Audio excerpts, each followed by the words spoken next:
First ever factory outlet Mukunda jewelleries, Kukatpally, Khammam, Kothapet, Somajiguda, Hanumakonda and Suchitra.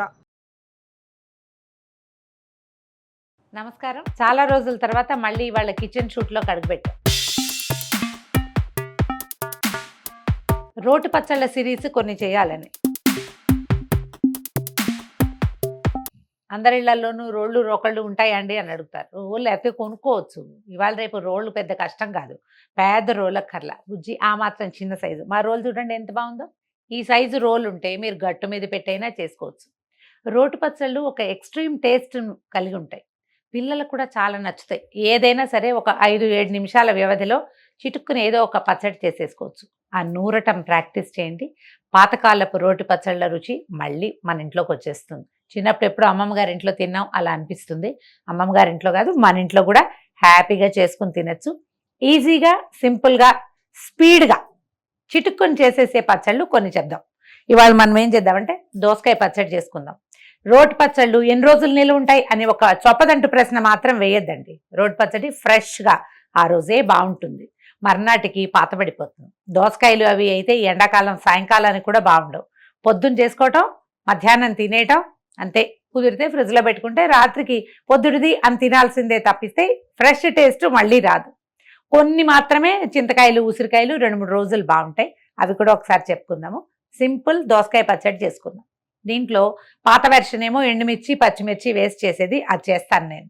Tomato waste చేసుకునేది కూడా ఒక వెర్షన్ ఉంది, అది కూడా ఒకరోజు ఎప్పుడో చెప్దాం. ఇది పాతకాలపు దోసకాయ పచ్చడి చూపిస్తాను. దోసకాయ ఇట్లా గట్టిగా ఉన్నది, రాయిలా ఉండాలి. చక్కగా చెక్కు తీసేసేయండి, లోపల గింజలు తీసేయండి. మీకు గింజలు ఇష్టము, మీ ఇంట్లో వాళ్ళు ఇష్టపడతారంటే ఉంచుకోండి, మాకు అభ్యంతరం లేదు, నేను ఉంచను, మీ ఇష్టం. అయితే గింజలు తీసేయటం, చిన్న చిన్న ముక్కలు తరగండి. చిన్న ముక్కలు తరిగేసి పక్కన పెట్టండి. ఇమీడియట్గా తిరగమాత పెట్టుకుందాం, చెక్కు తీద్దాం. ఏదో ఒక పీలర్ తీసుకోండి, చెక్కు తీసేయండి. బాగా కండంతా వచ్చేస్తాం. దోసకాయ పెట్టుకునేటట్టయితే చెక్కు తీయక్కర్లేదండి.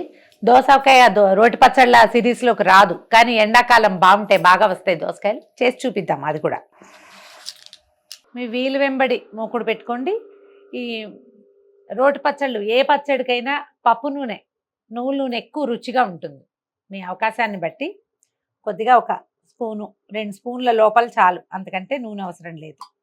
ఓకే. బేసిక్ పచ్చళ్ళన్నిటికీ కూడా మెంతులు, ఆవాలు, మినపప్పు ఉంటాయండి. అప్పుడప్పుడు జీలకర్ర, అప్పుడప్పుడు ధనియాలు, అవి తక్కువ, ఇవి ఎక్కువ. అయితే ఇందులో వెల్లుల్లిపాయలు వేసుకునే విధానం ఉంటుంది.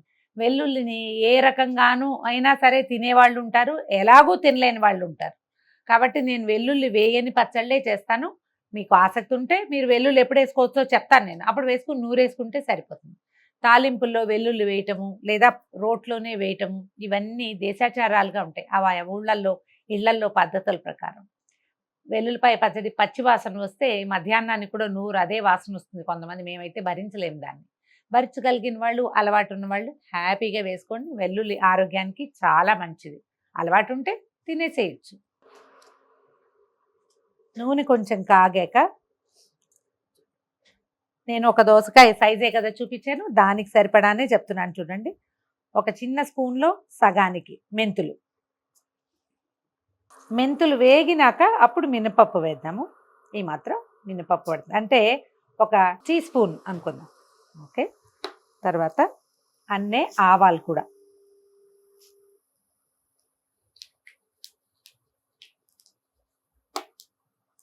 ఆవాలు కొంచెం వేగాక అవి చిటపట్లాడిన తర్వాత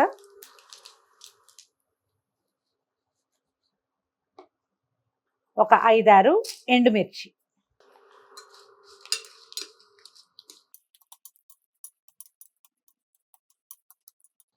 మిర్చి వేగనిచ్చి ఒక చిటికెడు ఇంగు వేసుకోండి.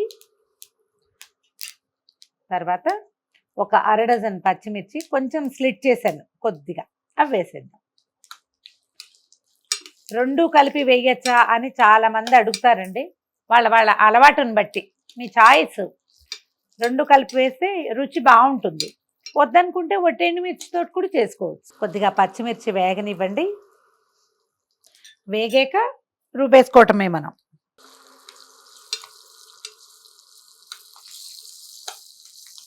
తాలింపు వేగిపోయింది, స్టవ్ ఆపేసేద్దాం. తాలింపులోనే కొద్దిగా పసుపు వేసేసేయండి. ఈ నూనెలో పడిన పసుపే ఎక్కువ హెల్దీ అని చెప్తారు.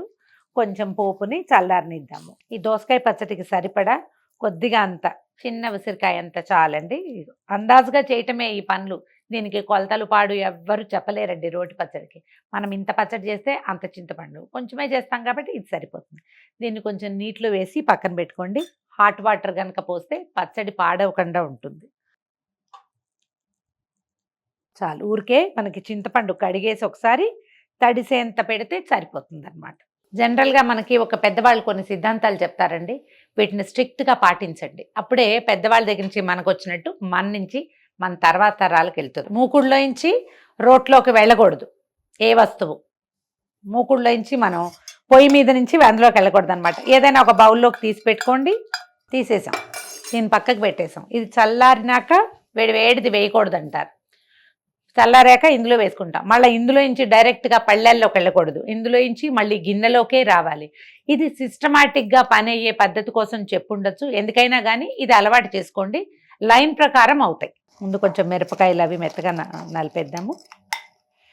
ఆయిల్ ఏదైనా వెనక్కి ఉందనిపిస్తే ఆ కాస్త ఉంచుకోండి. ఇట్లా కొంచెం పోపు గింజలు వదిలేసినా పర్వాలేదు.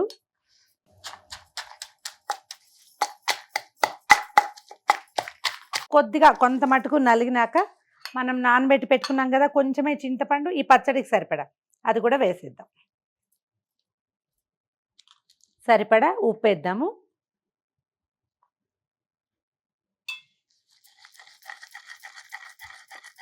ఒక 2 రెమ్మల కొత్తిమీర వేస్తే బాగుంటుంది. పాత పద్ధతిలో వేసేవాళ్ళు కాదండి. మా అమ్మ వాళ్ళ చేసే కాలంలో అసలుకి కొత్తిమీరే చాలా తక్కువ ఉండేది, రేర్గా.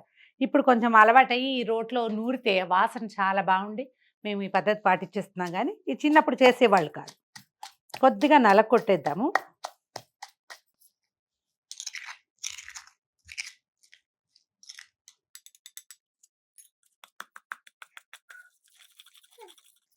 ఇప్పుడు మనం తరిగి పెట్టుకున్నాం కదా దోసకాయ ముక్కలు, ఒక్కసారి అలాగా 2 దెబ్బలే కొడతాం. వీటిని మెత్తగా నూరము, ముక్క చెక్కగానే ఉంటాయి. కొంచెం అట్లా అనటమే అన్నమాట. బాగా కలుస్తుంది, వాసన చాలా బాగుంటుంది, నలిగిన వాసన.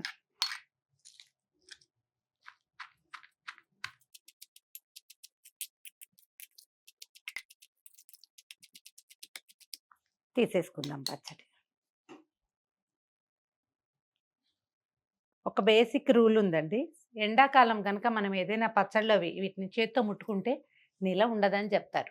ఎందుకంటే చేతి వేడికి తొందరగా పాడైపోతుంది. కానీ ఈ రోట్లో ఇంచి స్పూన్తో తీస్తే ఆ సాటిస్ఫాక్షన్ రానే రాదు. ఇందాక మనం బౌల్లో తాలింపు ఉంచుకున్నాం కదా, అందులోకే తీసేసుకుందాం.